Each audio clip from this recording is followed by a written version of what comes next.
What's going on, people? It's your boy calwu, and welcome to another episode of planetwu. Today we will be discussing the anime. It's a 2020 slice of life anime called The Day I Became a God. If you haven't already, please like, share, and subscribe to the video. It's the best way to help my channel. And if you have done those things, please hit the bell notification at the bottom of the screen so you guys can be abreast of whenever I post new stuff. Yeah, so let's rock it. The Day I Became a God is an anime about a so-called goddess who calls herself Odin, descends upon Narukami,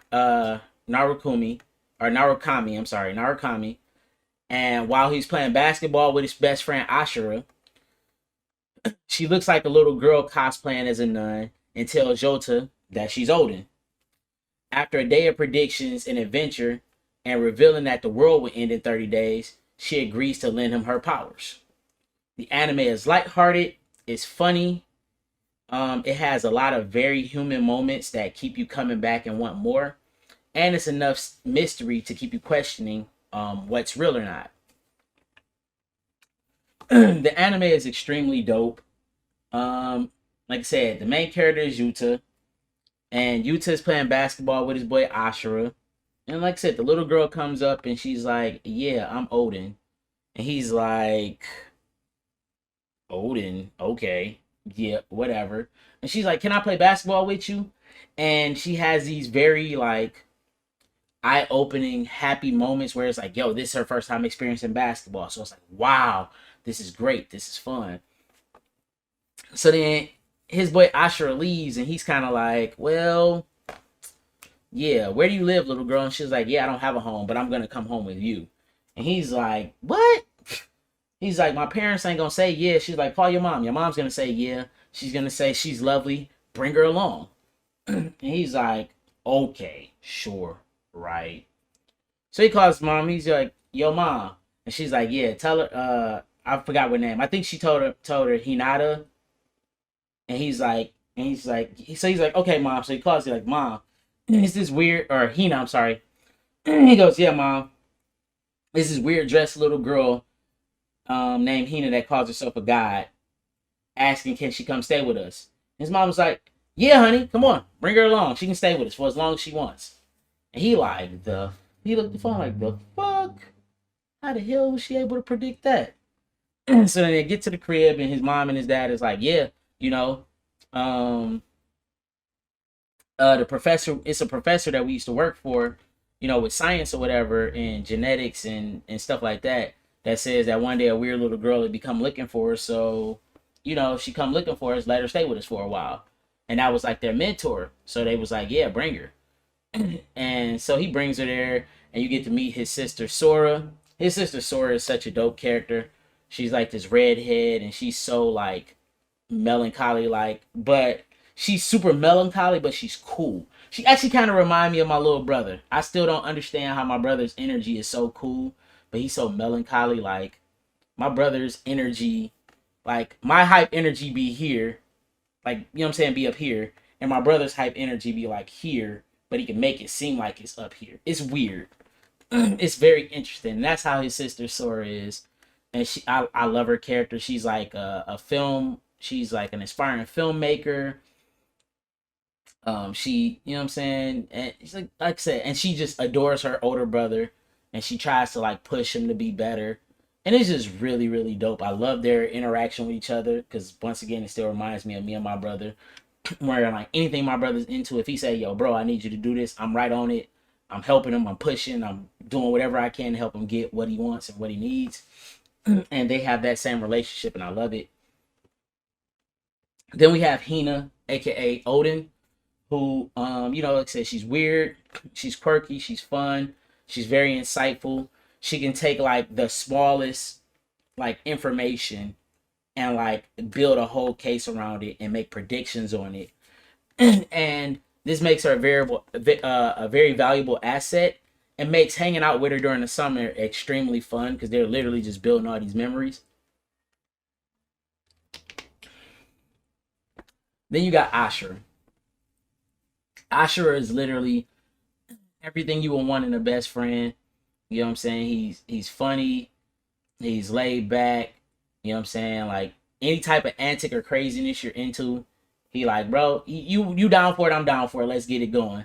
He's like he's best boy as far as like main characters go, like being a best friend to the main character. This guy's great.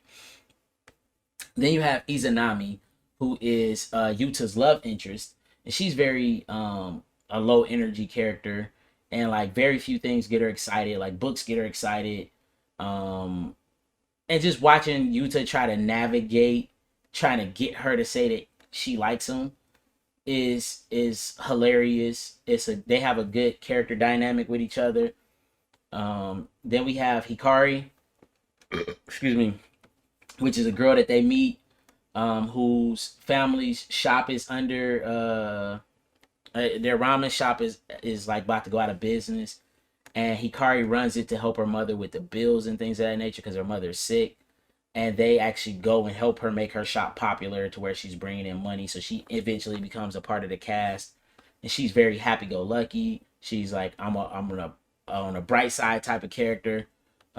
She's a great character to just be around. She one of those people where her being hyper and having high energy will bring the energy of the whole group up.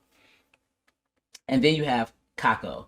Kako is a crazy, eccentric actress that throws this mahjong tournament that Yuta enters, and he wins by making up a bunch of like rules that's not in the game of mahjong. And Kako falls in love with him and like hits on him and is like, yeah, I got the body. You should be with me. He's like, yeah, no. But she hangs around and they use, you know what I'm saying? And she like offers her resources to the party to kind of help them do stuff. And it's just like, just the dynamic that she has with the whole group is very funny and it's interesting. And this anime overall is extremely dope. It's funny. Another thing about this anime was done by Junmaeda. Anybody that knows Junmaeda's work, who's seen Charlotte or who's seen Angelbeats, you already know it's gonna have, happy times. It's gonna be happy-go-lucky and bright. It's gonna have your moments of like you being in the dark and then have these like great moments of clarity. It's gonna have like an air of mystery to it. But last but not least, and like the one thing that all of Maeda's work have is sadness. It's gonna be extremely freaking sad. You're gonna have this moment of realization and be like, oh fuck, damn, yo. And like I can just remember watching the last 3 episodes of this anime, like 3 or 4 episodes, and just being extremely sad and like being choked up the whole time I'm watching it. And I'm rooting for the main character, and I'm rooting for Hina, and I'm just rooting for the whole group. And I'm like, dog, please just, I'm like, bro, like, please let this end in a happy ending. Is all I kept thinking. Like, please let this be a happy ending. Please let this be a happy ending. Because like, you give us all of this good happiness all through the whole thing, and I'm like, you can't end this with just sadness and regret. Like, so like I said, I was choked up the whole like last 3 or 4 episodes of the anime. It's extremely dope. Like the air mystery they got with the other characters that I didn't name because they're like, they add like a major changing element to the anime, and I will want you to watch it to kind of get those elements and be surprised when you see them. And it's just like each character just got so many like dope layers. And like I haven't read the manga, but the anime does a really good job of peeling back the layers and showing that like these characters aren't just surface. They have like a personality, they have a backstory, they have history, and this backstory and history helps shapes these characters to be as like dynamic and living beings in this world that they are. And it gives them such a real lifelike, feel to it as you're watching, as you get attached to these characters. This anime is definitely one of those one-offs. Even though it kind of ended somewhat open-endedly, it also ended with very good closure, so I don't see it getting another season. So it's a one-off. I think it's like 12 or 13 episodes. I definitely say watch it. It's dope. If you're a fan of Angel Beats or you're a fan of Charlotte or any, you know what I'm saying, just any other type of slice of life that's like good-hearted, light-hearted, but then also has these deep elements in it and might have some sadness into it, watch this anime. Watch The Day I Became a God. This junk is amazing. Great work. Hats off to junmaeda for it. And yeah, that's pretty much it. You know, some things to be looking out for. I know I mentioned it before. I finally got all my stuff that I need to start doing Planet University like I want to, which is what I was waiting for to start doing my TikTok videos. So those things will be coming in the next few weeks.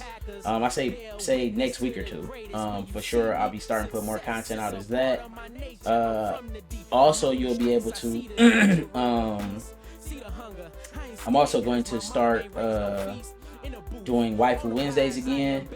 I was having a hard time trying to figure out where and how to fit it into my schedule of actually putting those videos out. But I finally figured that out, so I'm gonna start back doing those again. So y'all can be looking for those, not this coming week, but the following week after that.